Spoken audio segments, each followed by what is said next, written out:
नमस्कार, आप सभी का इस चैनल में बहुत बहुत स्वागत है। जैसा कि आप लोग जान रहे हैं कि इस सीरीज में इसके पहले हम लोग संज्ञा टॉपिक पे चर्चा कर चुके हैं हिंदी व्याकरण के अंतर्गत। उसी में आगे बढ़ते हुए आज एक नया टॉपिक है, संज्ञा के बाद आता है सर्वनाम। तो आज हम लोग चर्चा करेंगे सर्वनाम के टॉपिक पर। चलिए देखिए, सर्वनाम क्या होता है। सर्वनाम ऐसे शब्द जो संज्ञा के स्थान पर प्रयुक्त किए जाते हैं। क्लियर? यानी जैसे हमने इसके पहले टॉपिक पे कल आपसे चर्चा की थी कि संज्ञा, नाम को संज्ञा कहते हैं। किसी भी व्यक्ति, वस्तु अर्थात भाव आदि के नाम को संज्ञा कहते हैं। जैसे भी हम लिखते हैं कि राम जाता है, हम अगर कह दें कि राम जाता है,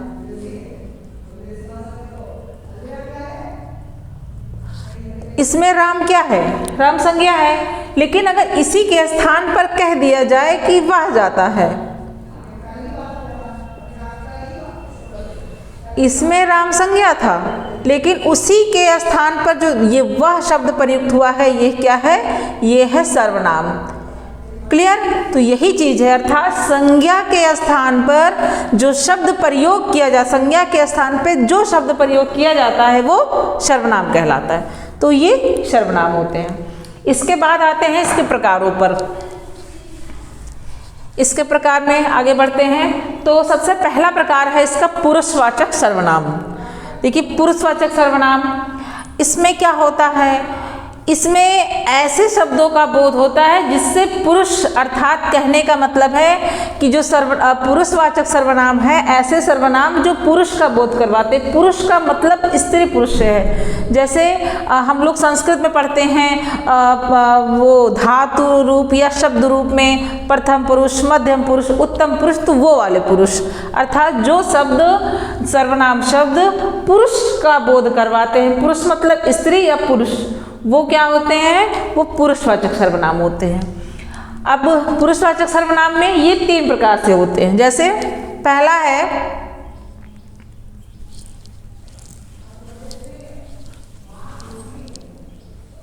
उत्तम पुरुष। इसमें है पहला उत्तम पुरुष। देखिए, उत्तम पुरुष में क्या होता है? उत्तम पुरुष वो होता है वक्ता, अर्थात बोलने वाला, जो बातों को कहता है। यानी जब कोई बात कर रहा है तो जो बात को कह रहा है वो वक्ता होता है, अर्थात वो उत्तम पुरुष। अर्थात कहने का मतलब है कि मैं, इसमें आते हैं मैं, हम, मुझे, ऐसे मुझे, मुझको, हमें, हमारा, हमने।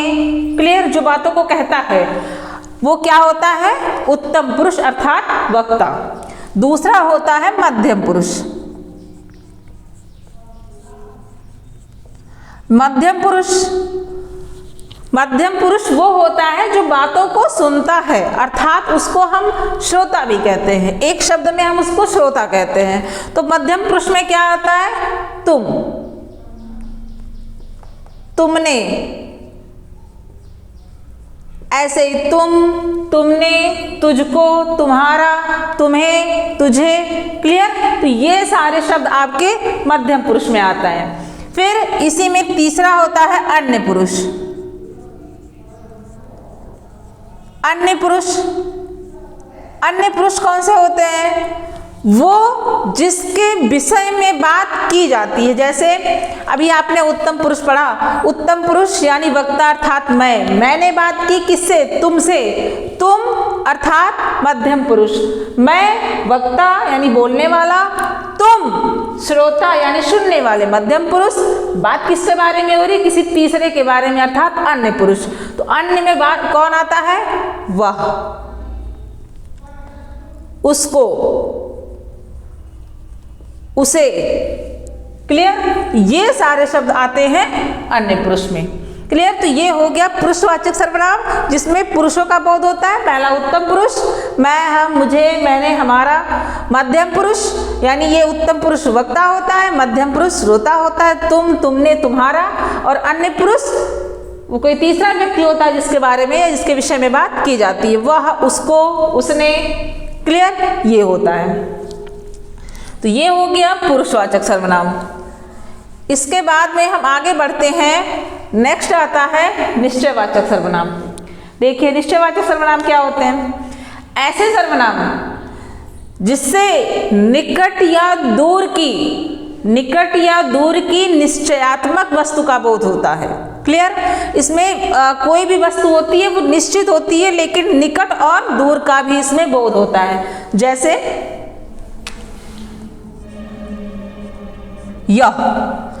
यह क्या है?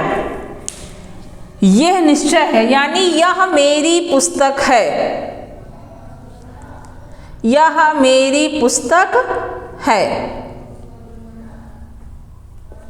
क्लियर, तो ये निश्चयात्मक, ये क्या है? यह क्या है? यहाँ पे निश्चयवाचक सर्वनाम है, क्योंकि इसके किसका बोध हो रहा है? निकट की वस्तुओं का निश्चित बोध हो रहा है। देखिए जब हम निकट और दूर के लिए प्रयोग करते हैं तो निकट के लिए एक वचन के लिए यह होता है, बहुवचन के लिए ये होता है, और दूर में अगर प्रयोग करते हैं तो एक वचन के लिए वह होता है और बहुवचन के लिए वे होते हैं। तो यह मेरी पुस्तक है, अर्थात ये क्या है? निकट ही है और निश्चय भी है। तो ये निश्चयवाचक सर्वनाम होते हैं, यानी जो निकट और दूर की वस्तुओं का बोध कराते हैं। जैसे अभी इसमें कहा जाए वह मेरी गाय है, वह मेरी गाय है, तो गाय कहाँ है? वो दूर है। क्लियर, तो यानी दूर की निकट और दूर दोनों का बोध है। निकट के लिए यह होता है और दूर के लिए वह होता है। तो ये भी आपका क्या है? निश्चयवाचक सर्वनाम है। इसमें केवल 4 ही शब्द होते हैं। इसमें आपका यह होता है, वह होता है, ये होते हैं और वे होते हैं। ये 4 ही वर्ड आपके निश्चयवाचक सर्वनाम के अंतर्गत आते हैं। क्लियर, अब अगला देखते हैं अनिश्चयवाचक सर्वनाम। ऐसे सर्वनाम जो किसी अनिश्चित वस्तु का बोध कराते हैं। क्लियर, इसमें कोई वस्तु निश्चित नहीं होती। जैसे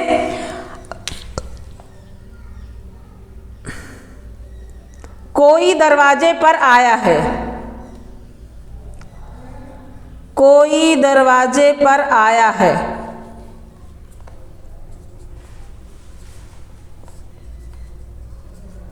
क्लियर, अर्थात कौन आया है कुछ पता नहीं है, यानी अनिश्चित है। तो ये किस सर्वनाम का बोध करवा रहे हैं? अनिश्चित वाचक सर्वनाम का बोध करवा रहे हैं। क्लियर, तो ये होता है कोई दरवाजे पर आया है, अर्थात कोई क्या है? अनिश्चित है। और इसमें एक वर्ड और आता है कुछ, कोई और कुछ, ये 2 वर्ड अनिश्चित वाचक सर्वनाम के अंतर्गत आते हैं, क्योंकि ये कोई निश्चित वस्तु का बोध नहीं करवाते हैं, ये अनिश्चित वस्तु का बोध करवाते हैं। क्लियर, आगे बढ़ते हैं। इसके बाद होता है आपका संबंधवाचक सर्वनाम। देखिए ऐसे सर्वनाम जो वाक्य में किसी दूसरे सर्वनाम से संबंध बताते हैं। क्लियर, यानी एक तो वो सर्वनाम खुद हैं और उनका बोध किसी दूसरे सर्वनाम से वो अपना संबंध है जो स्थापित करते हैं। इसमें है क्या है? जैसे जो आया है सो जाएगा, जो आया है सो जाएगा, अर्थात जो का संबंध किससे है? सो से, अर्थात ये सर्वनाम जो बोध करवा रहा है किसी दूसरे सर्वनाम से उसका संबंध बताता है, यानी जो आया है सो जाएगा। क्लियर, ये ध्रुव सत्य है। तो यहाँ पे जो का संबंध किससे है? सो से है। क्लियर, ये हो गया आपका संबंधवाचक सर्वनाम। नेक्स्ट आता है आपका प्रश्नवाचक सर्वनाम। ऐसे सर्वनाम जो प्रश्न पूछने का बोध करवाते हैं। क्लियर, प्रश्न पूछे जाते हैं, वो क्या होते हैं? प्रश्नवाचक सर्वनाम है होते हैं। जैसे यह कौन है, या यह क्या है, यह क्या है।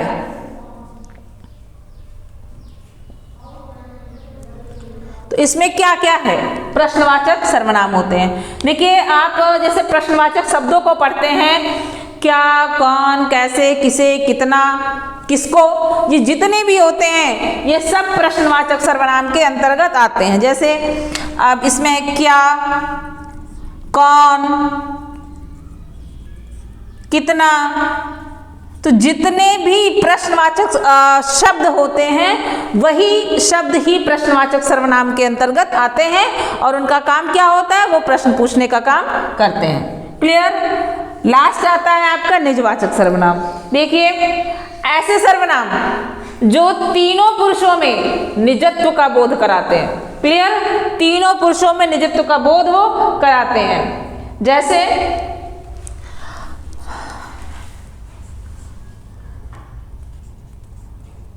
मैं यह काम अपने आप कर लूंगा, अपने आप कर लूंगा।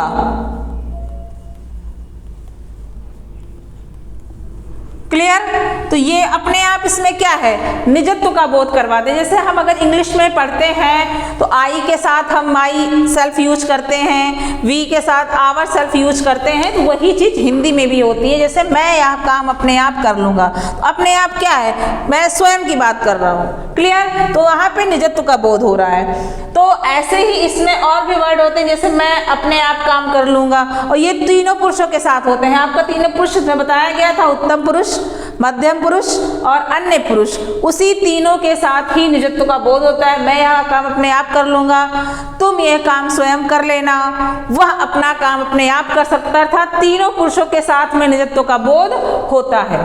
क्लियर। तो ये हो गए आपके सर्वनाम और सर्वनाम के प्रकार। इसका आप लोग अध्ययन करिएगा।